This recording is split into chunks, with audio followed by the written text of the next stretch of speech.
On the afternoon of September 5, 1949, the atmosphere at Cleveland Municipal Airport was electric. Over 72,000 spectators had gathered for the Thompson Trophy race, the pinnacle of the golden age of air racing. All eyes were on a radically modified P-51 Mustang named Begin. Its pilot, Bill Odom, was a celebrated aviator who held world records for long-distance flights, including a staggering 73-hour round-the-world journey. However, Begin was no ordinary Mustang. Owned by the legendary Jackie Cochran, the aircraft had been stripped of its military weight. Its iconic belly radiator had been moved to the wingtips, and its fuselage had been smoothed to a mirror finish. It looked less like a weapon of war and more like a precision-engineered dart. As Odom entered the second lap, tragedy struck. Attempting to correct a tight turn around pylon number 3, the Mustang rolled, inverted, and plummeted into a residential home in nearby Berea, Ohio. The crash killed Odom instantly, along with a mother and her young son inside the house. The horror witnessed by the 72,000 spectators effectively ended the era of surplus military racing in residential areas. Many thought this was the final chapter for the Mustang, a relic of the past that had become too dangerous for the present. They were wrong. In August 1945, the United States faced an unprecedented logistical nightmare: too many airplanes.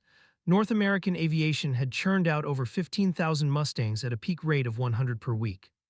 Now, these $51,000 engineering marvels were being treated as liabilities. The military solution was industrial-scale destruction. At airfields like Calero Field in California, young aviation enthusiasts like Ed Maloney watched in horror as cranes dropped massive steel plates to snap P-51 airframes in half. To the government, they were scrap metal worth pennies on the dollar. To others, they were war-weary junk.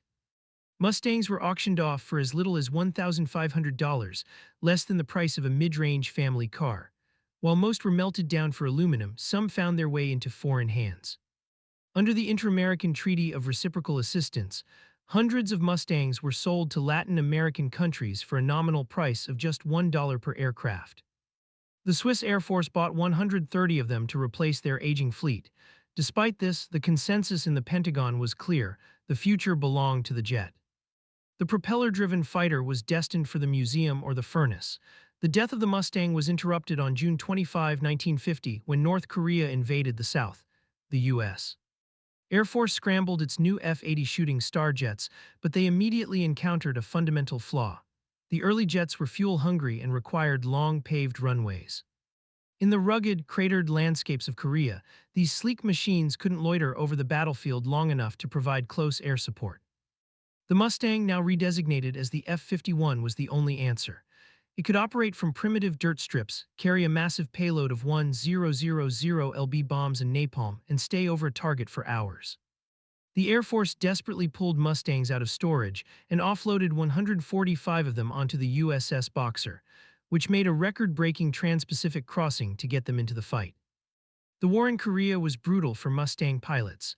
Unlike the high-altitude dogfights of WWII, this was low-level, mud-moving work. The Mustang's Achilles heel was its liquid-cooled Merlin engine. A single lucky rifle bullet to the radiator would cause the engine to seize in minutes. Between 1950 and 1953, the U.S. lost 335 F-51s.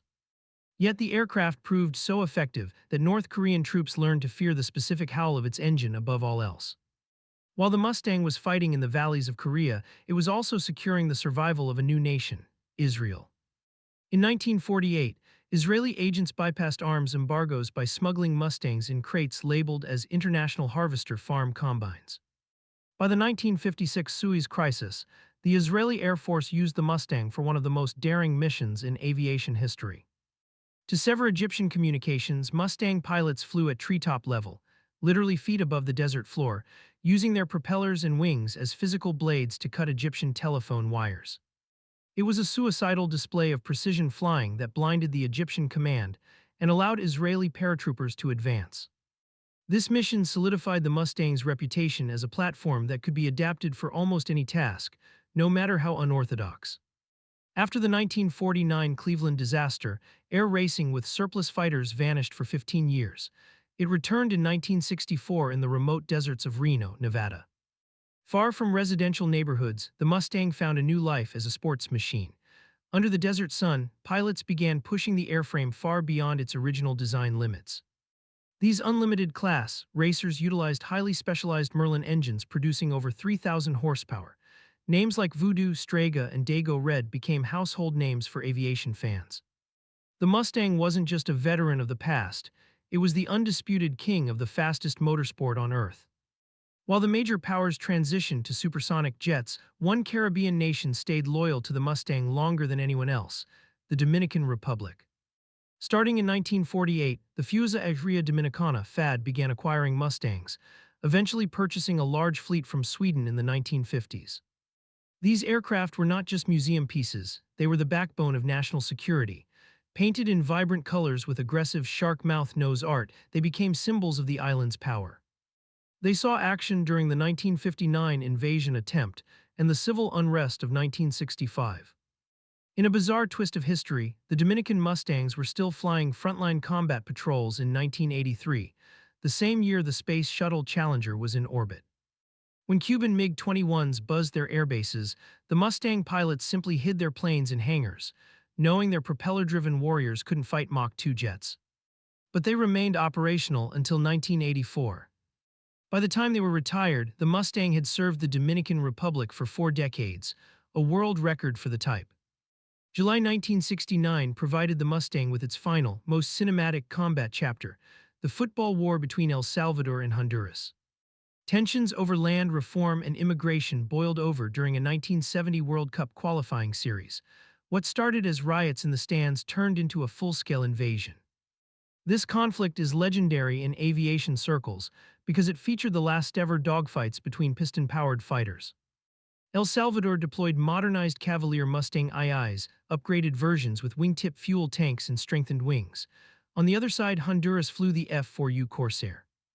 On July 17, 1969, Captain Fernando Soto of the Honduran Air Force achieved what no one thought possible in the jet age. Flying an F-4U-5 Corsair, he intercepted 2 Salvadoran Mustangs. In a swirling, low-level dogfight over the jungle, Soto utilized the Corsair's 20 cannons to down 1 Mustang and later 2 Salvadoran Corsairs. It was the final time the roar of the Merlin engine and the whistle of the Corsair's wings would clash in lethal combat. The football war proved that even 25 years after WWII, the Mustang was still a formidable, terrifying instrument of war. As the 1970s arrived, the Mustang faced a new threat: extinction. Most of the 15,000 airframes built had been turned into soda cans or scrap, but the teenager from 1945, Ed Maloney, had grown up and stayed true to his vow. He turned his small collection into the Planes of Fame Museum in Chino, California. Maloney's passion sparked a global movement. Former pilots, wealthy entrepreneurs, and master mechanics began a great hunt. They trekked into the jungles of Central America and the remote fields of Asia to recover warbird wrecks. They found Mustangs rotting in scrapyards and transformed them. This wasn't just maintenance, it was resurrection. They learned to rebuild the Rolls-Royce Merlin engine, an intricate masterpiece of 12 cylinders and thousands of moving parts. They sourced original blueprints to ensure every rivet and bolt was historically accurate. Because of these resurrectionists, the Mustang didn't just stay in museums, it stayed in the sky. Today, the P-51 Mustang is the most sought-after warbird in existence. In the 1960s, you could buy one for $30,000. Today, a pristine, combat-vetted Mustang like Sierra SU-2 can command a price tag of $5 million. The level of restoration today is staggering.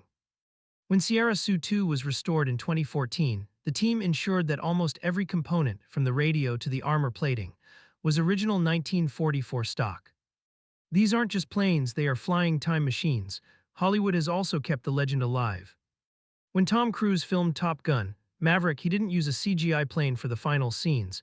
He used his own personal P-51 Mustang. From the high-altitude escort missions over Berlin to the low-level wire cutting in the Sinai, from the tragic crashes at Cleveland to the record-breaking speeds at Reno, the P-51 Mustang has lived a dozen lives.